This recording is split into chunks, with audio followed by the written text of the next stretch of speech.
Do you know how many blacks in America have been lost to Islam?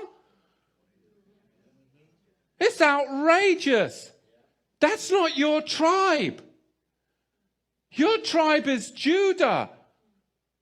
Muhammad's tribe enslaved you. Why would you convert to Muhammad's tribe when you're of King David's tribe? Don't convert to the tribe that enslaved you and then sold you to Ashkenazi ship merchants.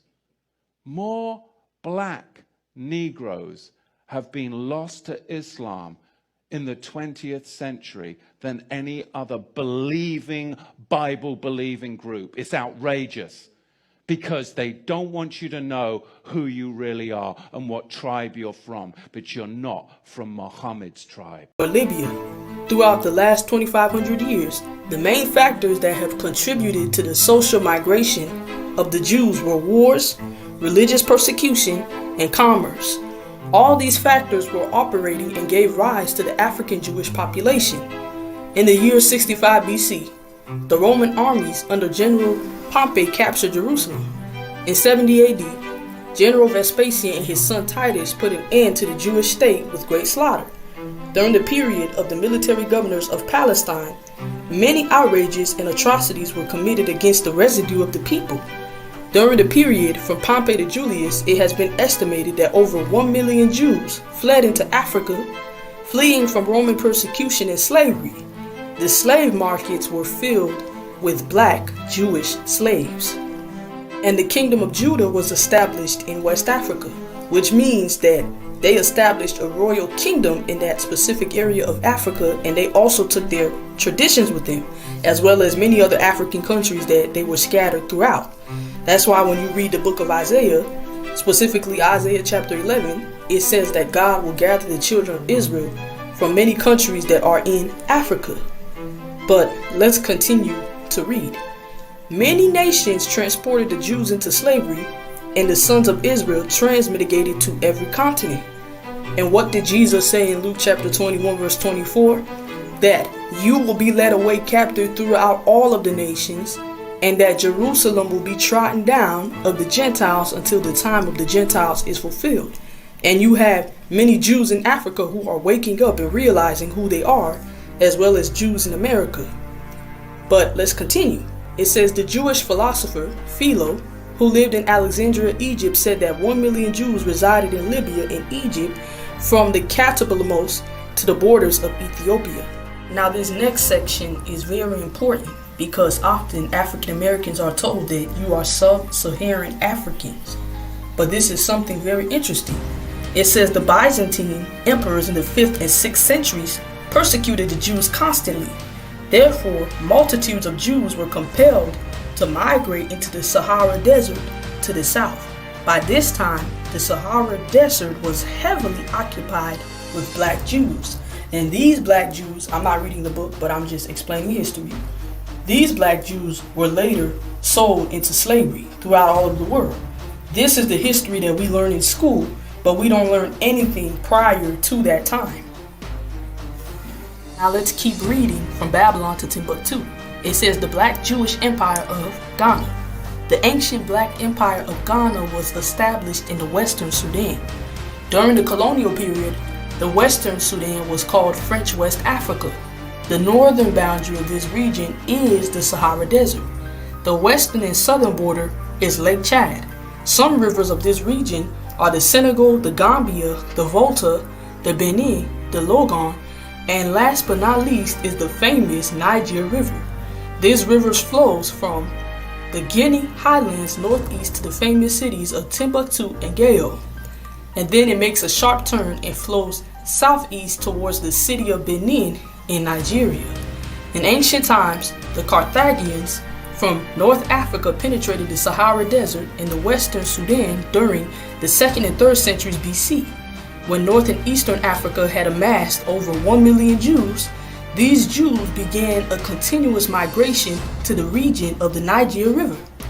As I have mentioned earlier, this region that extends across the entire width of Africa below the Sahara Desert from the Senegal to Somaliland is known as the Sudan or Black Africa. Between the 2nd and 3rd centuries, the Black Jews of Arabia continue migrating across the Red Sea to Ethiopia. The largest exodus of the Jews occurred during the persecution by the Arabs led by Muhammad. He had said on his dying bed he wanted Islam to be supreme throughout all of Arabia. Islam to be supreme throughout all of Arabia. There was a Jewish tribe called Rechab which crossed the Red Sea and migrated to the extreme point of the western Sudan. At the same time, the Jews were migrating westward across the Sudan from Ethiopia. They also migrated southward from Libya, Tunisia, Algeria, and Morocco to the fertile region between Senegal and the Niger rivers. When the Jews from the north and the east met between these two rivers, they established a confluence or a crossroad in West Africa where men could exchange their culture, ideas, and merchandise. These Jewish migrations went on with great frequency about 300 AD, and they continued with the utmost regularity for 1200 years. Joseph J. Williams points out the course of the Jewish migration from northeastern Africa. He writes that the Jews migrated up the Nile, passing Memphis, Elephantine, Karun, and then they turned west at Kordofan in central Sudan. Now we will look at another book, West African Countries and Peoples, British and Native. In those early days, Africa was known and famous amongst the civilized portion of the world, and the Assyrians and Babylonians were among its earliest conquerors, so that about 67 years after the destruction of the temple, we are told in Esther chapter 1 that Ahasuerus, the king of Assyria, reigned from India unto Ethiopia over 120 provinces.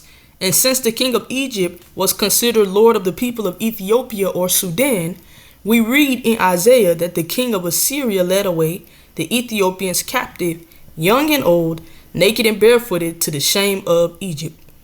Northern Egypt then was the most known portion of the globe, and into it vast immigration took place from time to time, even to the most remote period.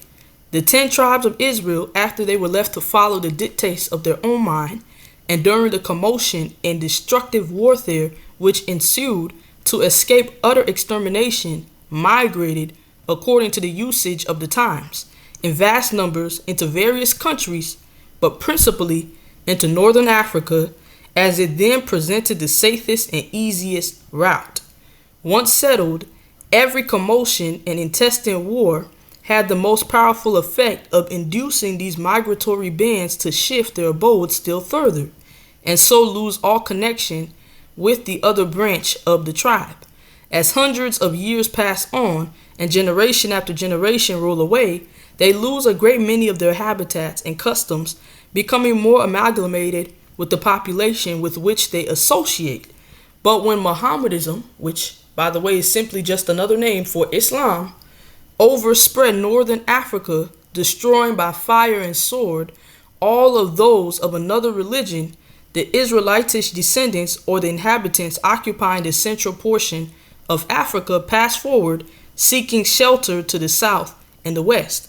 So what these Muslims did is that they invaded northern Africa, and they killed all of those who did not believe in the same religion as them. They killed them.